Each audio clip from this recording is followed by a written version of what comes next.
Although the Grateful Dead traveled the world leaving angry parents, broken laws, and large messes, they are arguably one of the most influential bands in rock and roll history. The Grateful Dead's revolutionary mindset of freedom of life and their unwavering end goal of achieving a peaceful planet unintentionally allowed for the San Francisco 60s lifestyle to extend into the 70s and on after events such as the death of Hippie in 1967.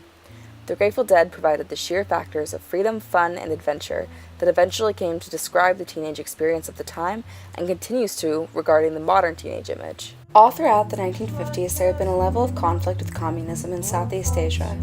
On November 1st, 1955, newly elected President Johnson led America into the Vietnam War. And in 1964, Congress authorized the president to take all necessary measures in order to protect American soldiers and the Allies from the communist Viet Cong. Within days, the draft began. This draft was pulling many teenagers and young adults away from their families and friends. As the war dragged on, it divided the nation. Those that fled from the draft became labeled as draft dodgers, and at first they were only alienated, but eventually many were put under arrest. By November in 1967, there were 500,000 American troops still in Vietnam, and 15,058 of the soldiers had died. As the war stretched on, some soldiers came to mistrust the government's reasons for keeping them there, as well as Washington's repeated claim that the war was being won. Some young people took to the streets in protest. Meanwhile, many of their parents and peers formed a silent majority in support of the war. This was the first social generation gap. The protests of the Vietnam War were the beginning of a wave of social change brewing in the younger generation.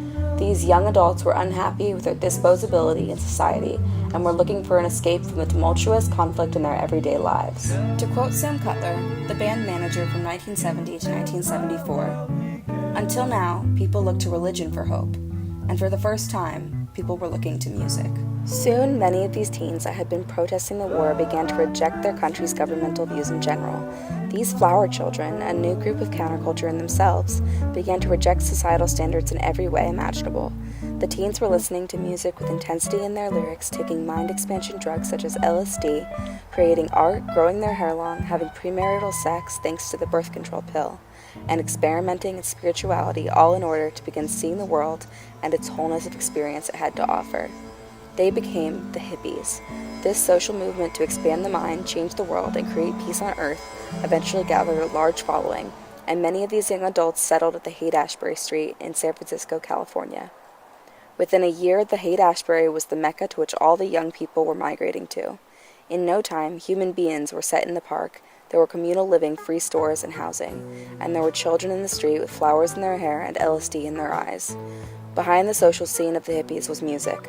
Several bands had risen to popularity for the young adults in the Haight-Ashbury, but none were as influential as the Grateful Dead. What we're thinking about is a peaceful planet. We're not thinking about anything else. We're not thinking about any kind of power. We're not thinking about any of those kind of struggles. We're not thinking about revolution or war or any of that.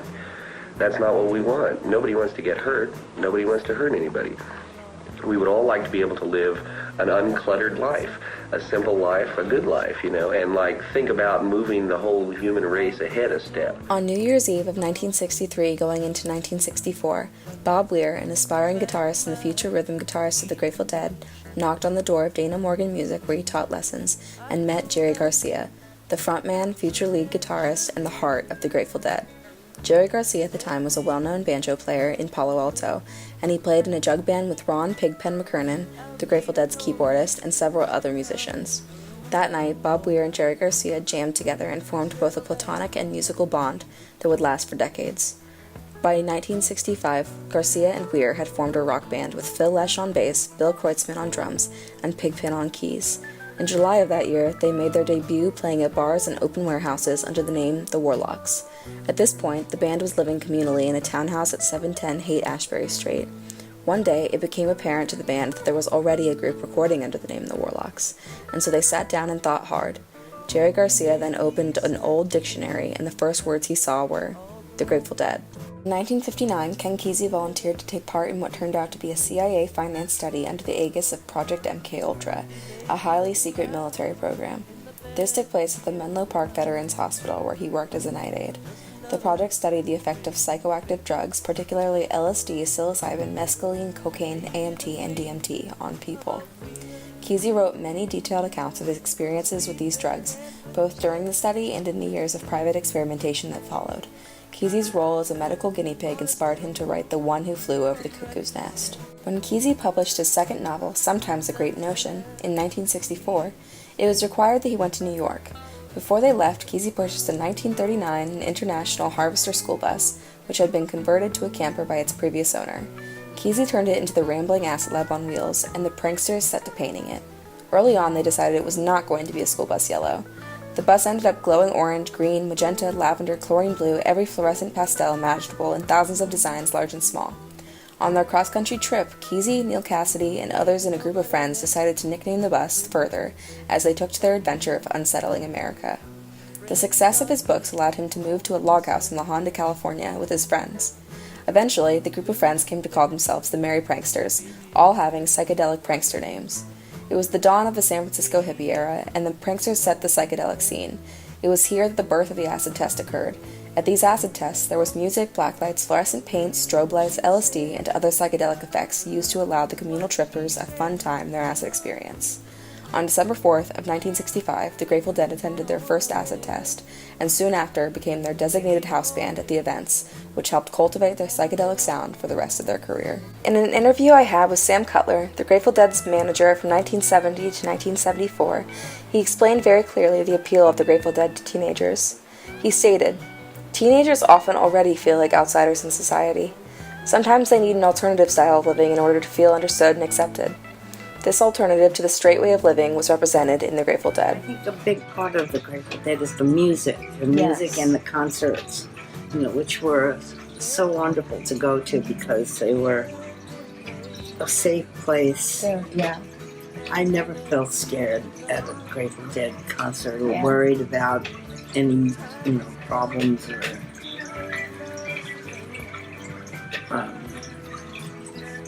fights or violence or anything like that. I felt free and I felt safe. In talking to Gloria Di Biase, a longtime fan of the band and member of the Grateful Dead's onstage team, as well as a dear friend of Jerry Garcia's, I learned a great deal about the experience. Gloria made it clear that being a Deadhead is so much more than going to the shows. The experience of the Grateful Dead lies hand in hand with the Grateful Dead family. Everyone openly expresses their love for each other while enjoying the music. To her, this is why it was so important that the teenagers who grew up during the Vietnam War experienced the Grateful Dead. According to Di Biase, the Grateful Dead created a safe haven. After LSD became a Schedule I substance in 1970, playing concerts at the acid test was a memory from long ago. The Grateful Dead's career began to take off as the 70s approached and they gained notice. They became regulars at the Avalon and Carousel ballrooms in the Fillmore West. On December 31st of 1966, the Grateful Dead were signed to Warner Bros. Records, and they were full-blown rock and rollers. Following this, year after year, they put out records and attended some of the largest and most historic events of the late 60s and early 70s. They played between The Who and Jimi Hendrix at the Monterey Pop Festival, and were listed to play at the Altamont Festival before the destruction that occurred kept them from safely performing. On September 26, 1987, the Grateful Dead released the In the Dark LP, and their song, Touch of Grey, was in the top 10 Billboard hits. At this point, the Grateful Dead were selling out multiple night concerts in stadiums all across the country. In a matter of 2 decades, the band had developed from a small drug band to famous American mainstream rock and roll band. Sadly, on August 9th, in 1995, Jerry Garcia, the lead guitarist and frontman of the Grateful Dead, died in Forest Knolls, California, in a rehabilitation center at 53 years old from a heart attack.